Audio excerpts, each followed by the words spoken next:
Hi everyone, welcome to getting a little bit freer in your shoulders, learning to do that in a locust pose. You might need a strap for this practice. Okay. Now we're going to begin standing. You can have just a soft, kind of gentle bend to your knees and feel the weight of your head right on top of the center of your spine. And just notice the state of your shoulders for a moment. Notice how and where your hands and your arms hang. And then from here, you can start to stretch your arms out to a wide T and turn the palms to face forward. Now, I always like to take this posture to remind my shoulders that they're actually supported from underneath. So imagine rather than holding the weight of the arms up with your neck, that you're actually letting the feel of the shoulders descend and widen. Right. Now, as you widen outward, see that your hands are at least as high as your shoulders. If they're too low, you're going to have a really hard time at getting that width. So hands at least as high, maybe higher, and we're pushing outward. Okay, now splay through fingers and thumbs and start to bend through the wrist. So you'll turn your palms to face outward. And I'm going to attempt to feel what I'm feeling and breathe the whole time. It's a lot. I know you're getting a stretch to nerves and vessels and fascia and muscle. Now you might stay here or you might swivel so that your fingers start to point down and then swivel so your fingers start to point up and even in. Let's do that whole thing once more. So swiveling, breathing, widening. And then when you come back, you can straighten through the hands and wrists, crisscross the arms for eagle so that one elbow is on top of the other, right? Depending on your length of arm, you might have your elbow fairly low at forearm. If possible, you can get your elbows to squeeze together and maybe take the forearms together, right? Also, if you have longer arms, your hands might be totally touching.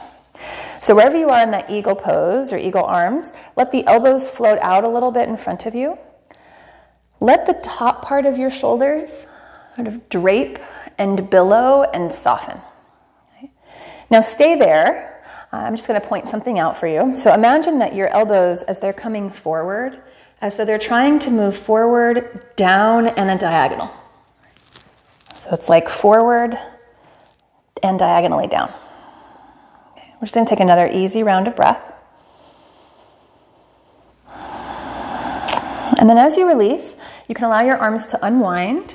Gently sweep them out and behind you so that one elbow is on top of the other for a variation of pyramid mudra. So you might be here with your hands stacked, maybe your forearms. Right? If you've got the space for it, you might actually be holding the opposite elbow with your hands. Now take this opportunity to really relax through the weight of the forearms. Let that nestle into your back. Let your back nestle into your forearms. And I'm always sort of challenging myself to feel breath in as many areas of the body as possible. So see if you can actually feel the response of breath into your lower back here.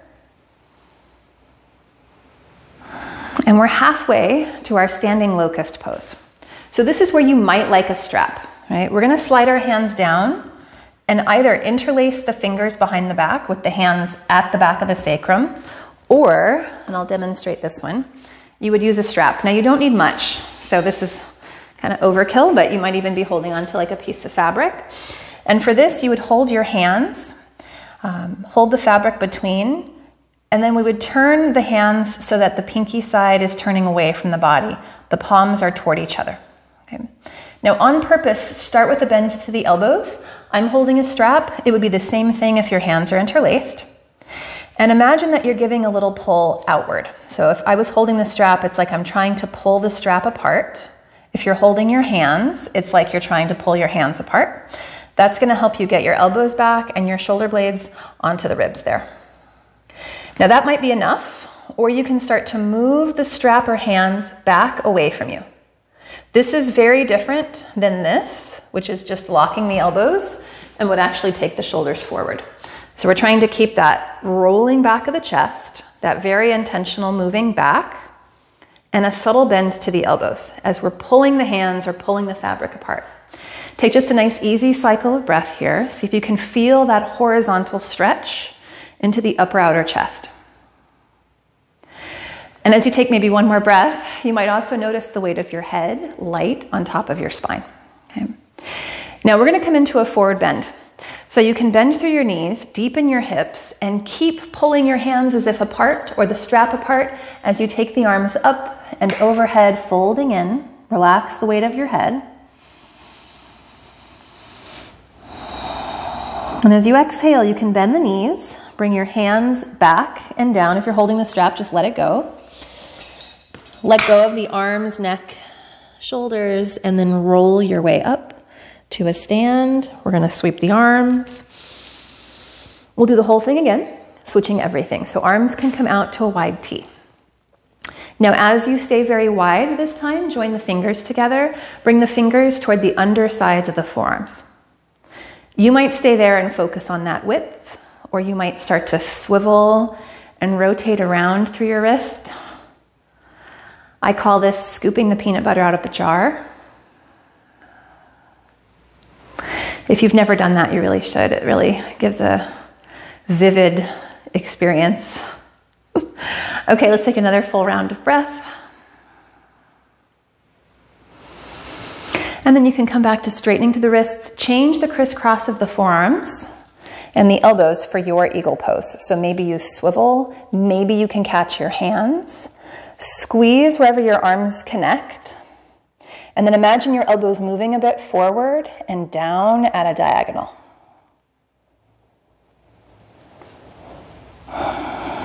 And then lucky us, we get to test our memory. So next time you breathe in, you can start to unwrap. Let the arms sweep out and back behind you and change which forearm is on top. So maybe your hands are stacked, maybe your forearms, maybe you're holding your opposite elbows. So you can release the weight of the upper arms, feel a bit broad through chest, collarbone. Okay, now for the standing locust, once again, you can use the strap. This time I'll demonstrate with hands. If you are interlacing the second time, change the way you do that. So change which index finger you have on top. Right. In either position, remember your palms would face each other. And it's as if you're isometrically trying to pull your hands apart to get your shoulders onto your back. Now from there, you can keep just gently pulling hands on the fabric or hands away from each other to bring your arms back. So we're trying to feel as the knuckles reach back, the center of the sternum is stretched. Right? All the fabric, all the connective tissue on top of the sternum there is horizontally stretched. Now we're going to inhale, and on the exhale, fold in. You can keep that kind of pull apart of hands, arms. Let go of the weight of your head. Take a deep breath there. I imagine someday the knuckles will touch the wall in front of me. And then you can bring the hands of the strap back and down to release. Fold back in. And then roll your way up to a stand. You can sweep your arms at the top. And this time just release the arms down by your sides. So already, hopefully you're feeling a little bit more life in your shoulders. Let's see if we can feel something really similar in a locust pose. So if you're using a strap, continue that, because now we're working away from gravity. The floor is going to try to pull your arms forward. So feel free to use that. We're going to come down onto the belly. And from here, slide up onto the forearms just for a moment or two in Sphinx pose, so that you can give yourself that experience of what it's like to gently arch back away from the floor. You might imagine like you're practicing this to commit to muscle memory, what's having to lift the center of the spine, so that later in locust, it's like we're rehearsing and doing the same thing, except the arms will be behind us.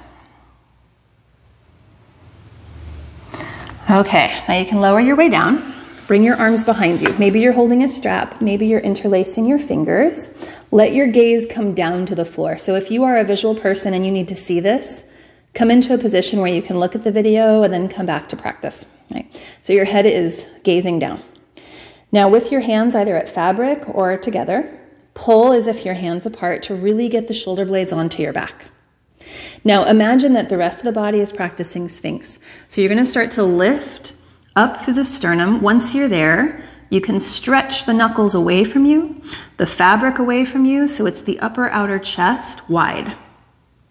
And then from there, you just ride the breath. So every inhale will lift you, and every exhale will lower you.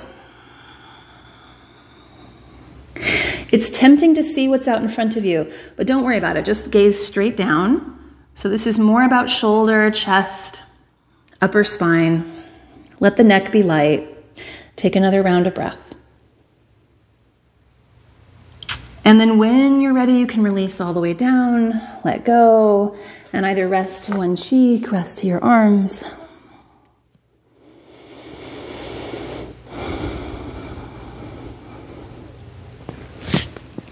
As you're ready to transition, you can come up and back, either for a child's pose, downward facing dog pose, or the puppy pose. So something where you get to fold in over your legs. I'm going to choose child's pose with my fists stacked under the forehead.